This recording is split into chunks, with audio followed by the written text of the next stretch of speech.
the only character that I absolutely love and empathize with fully on that show is the black guy who's jacked, the cop, who immediately sees through Dexter's shit. Like everyone, like Dexter in like the first episode is like holding back laughs and actively dancing in like the nursery, a blood splattered nursery on like a Tuesday at 8 a.m. And everyone's like, Dexter, what are you deciphering from the blood?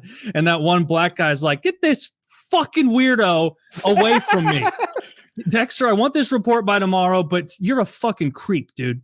Do you not realize everybody should? Am I alone here, guys? No one else is on my team. Everyone else is treating Dexter like a genius. He's like smirking, looking at beheaded children, or like he's like actively marveling with admiration in his eyes over like the precision of cuts to body parts of dead corpses. And the only guy who's on the ball is that jacked black guy who's like, Morgan, just give me the fucking report. If I come in here and you're hard looking at pictures of those body parts again, we're going to have a problem. And everyone else is just like, oh, Dexter. I fucking hate Doakes. Okay. Surprise, motherfucker. I hate that guy. That guy, Dexter Doakes rules so hard. Dexter owns him so fucking hard. There's a scene where they're in Dexter's little they're in Dexter's little blood lab, and Doakes is like, I know the truth about you, Morgan. I know what's really going on. And Dexter's like, hands in his pockets.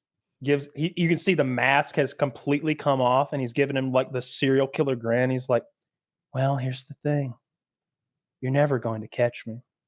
I'll always be one step ahead. No matter how hard you work, no matter how hard he's stepping closer, no matter how hard you try, for one reason alone, Doakes. And why is that, Morgan?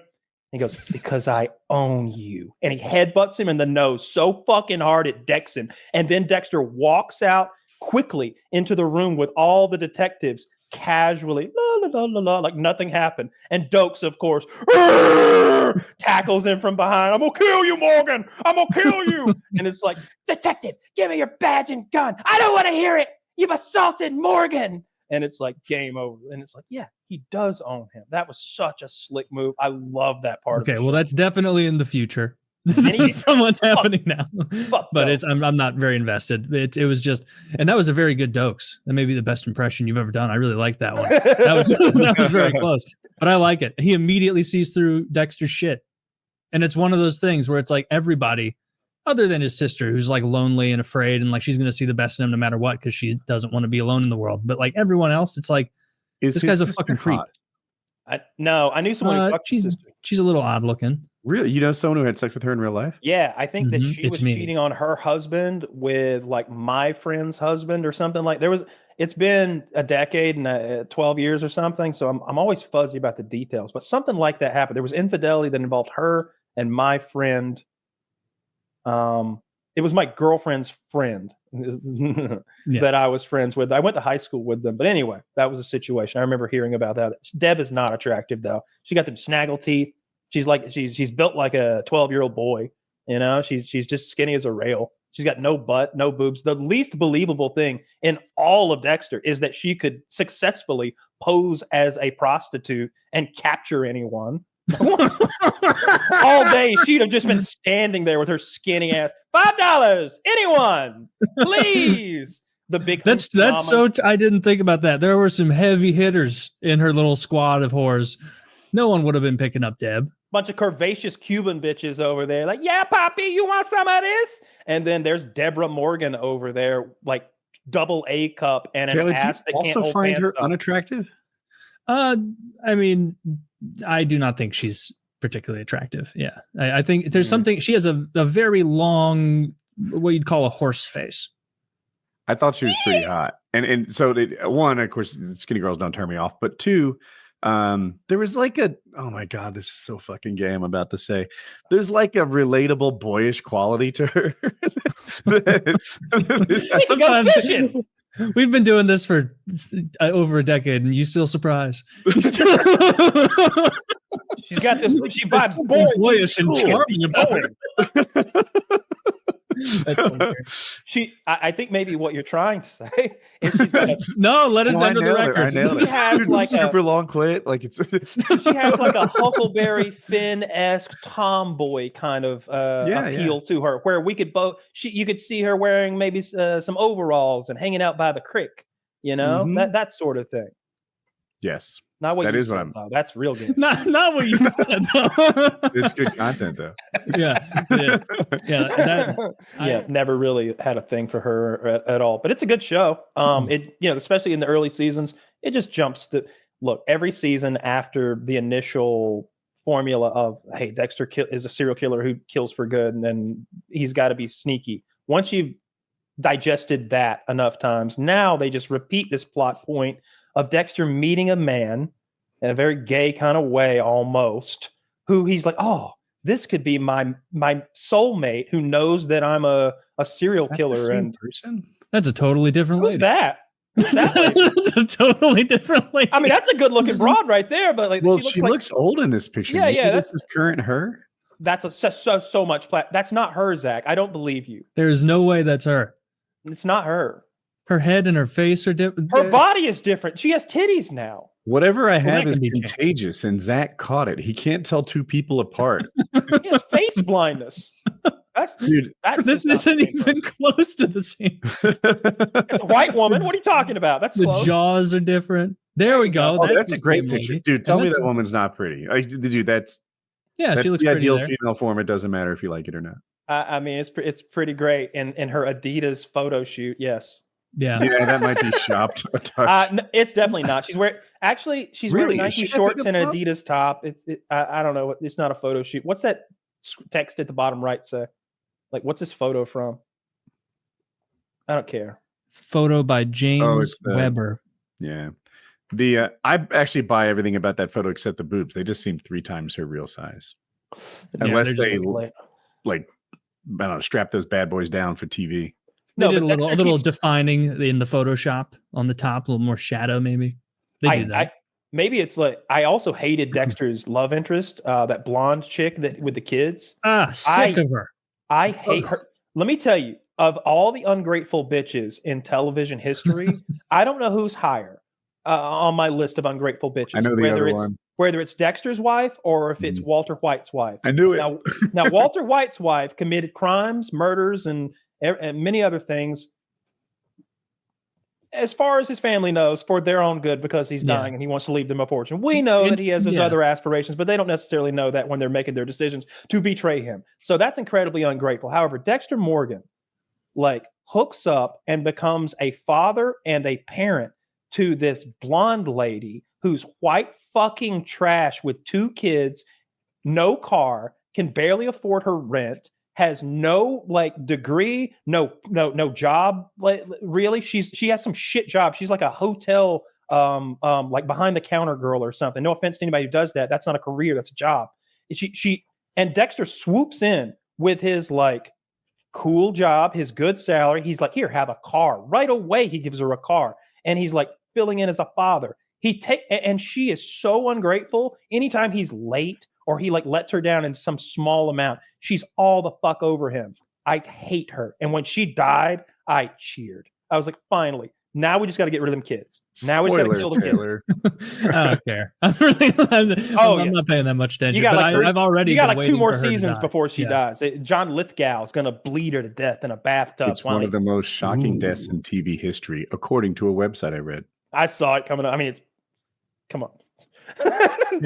Something else I don't like is Dexter befriended a killer who kills middle-aged women in bathtubs. And what did you think was going to happen? He knew what he was doing. He knew what he was doing. He's like, I'm sick of this bitch. I was so glad when he bled her dry. I do like the huge overlap with Dexter where he's killing someone. So half the time it seems like he's killing someone in a totally sterile, saran-wrapped room, entirely planned. And then the other times it's oh, I knocked this guy out with a frying pan in the kitchen. I guess I have to carry him like a burlap bag all the way to the car at 7 p.m. It's still light out. Walking through your front yard. I guarantee if I carried a body from my house to my car, and if it was parked in front of my house, someone's making a call. Like, there's no way. Yeah, you have a really long walk. you'd have to take a break. Oh, you're parking out. I'm going to bring the car a little closer to the home. No one will see. You're like, oh, you know what? They could fucking catch me. This is exhausting. The cops are like, should we go to this house? No. It's a long walk. I think my favorite episode of Dexter, Dexter kind of loses his mojo, and he tries to kill this giant gangbanger. The dude's like 6'6", 280, but he doesn't use enough like saran wrap or whatever. So he goes to cut the guy's cheek and do his thing where he takes the blood sample, and the guy just goes and like hulks his way out of the saran wrap, beats Dexter up a little bit, and escapes naked running down the street. And Dexter's like, "Fuck!" Fuck, I've got like rolls. This was laziness, Dexter. This was straight up laziness. You couldn't prevent. And so now that gangbanger's like on high alert because he knows somebody's after him. So Dexter spends the whole rest of the episode trying to take that. He's genuinely gigantic. They got a great actor for that. It's a great premise with just a terrible, I don't know, the writing or like they didn't have an idea for how to write a 5-season show back then the way they do now, I think. There's a prequel that's out now, right? Where you get to see Dexter in like grade school. And I think the actor who plays Dexter, Michael C. Hall, I think maybe he still narrates. He's like, life is hard when you're 14, but there's always ways to take out your anger. And then it's like 14-year-old him going and murdering some kids or whatever he's doing. I haven't watched it. I just don't care. Kids? Oh, I think it was going to be pets. Dexter's adopted dad was too okay with like the unfurling of his adopted son being a psychopath. Way too okay with it. Like I get it, but like early on, he's like, Dexter, you're not like other kids. And he's like, Dad, I'm just killing dogs and animals all the time. You want another spoiler to explain the relationship? Sure. So Dexter isn't his son. Dexter was the son of an informant that worked for him. And because he did a bad job, that informant ended up being murdered with a chainsaw in a storage unit in front of Dexter. And that is what fucked Dexter up. He was 4 when he saw it, 3 maybe. And so he feels incredible guilt about allowing that to happen to her because he fucked up somehow. I don't remember the specifics, some detective nonsense. And because the girl was informing on the guy who killed her with a chainsaw. And so he's taken Dexter under his wing to try to make right that wrong. And so that's why he's putting up with a serial killer that kid. Kid's a fucking kook. No shit. I'll tell you this, any kid of mine that was like killing and torturing animals, that's one of those things where I gotta pull the plug early. You gotta find like a different kind of conversion camp. Like because I remember like the first clip so scary. I saw of it is like being like, Dexter, did you kill the Johnson Spaniel? And he's like, the dog wouldn't shut up, Dad. And then like I don't know about you guys and your fathers, but if I had admitted to killing a neighbor's dog out of annoyance, my father wouldn't have shaken his head sagely and warned to be extra careful. I mean, I was on a farm. It's a little different, but yeah, you're right. Yeah, the way Dexter did it, it's clearly in that I'm a serial killer sociopath, and I like to inflict pain on things kind of way. Yeah. So it's fucked. It's like, Dexter, you have to pretend. That's what every single fucking lesson from the dad is. Like they keep doing flashbacks as though there's going to be some novel instruction this time.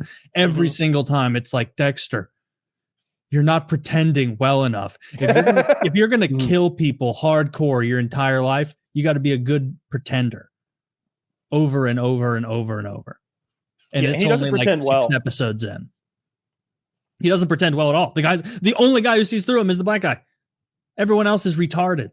Because the black I like the Asian guy too. The Asian guy's fun. He's kind of a pervert, but he also really likes blood and sex science. Pest. He's a bit of his. I can see that developing. Yeah, he hasn't been too sex pesty. To Deborah, he is. He's always like, "Oh, you need me to reformat your hard drives, Deborah," or like just saying something like borderline nasty, and she's like, "Fuck you, Suzuki," or whatever his name is, something like that. It's close to Suzuki. It might be Suzuki.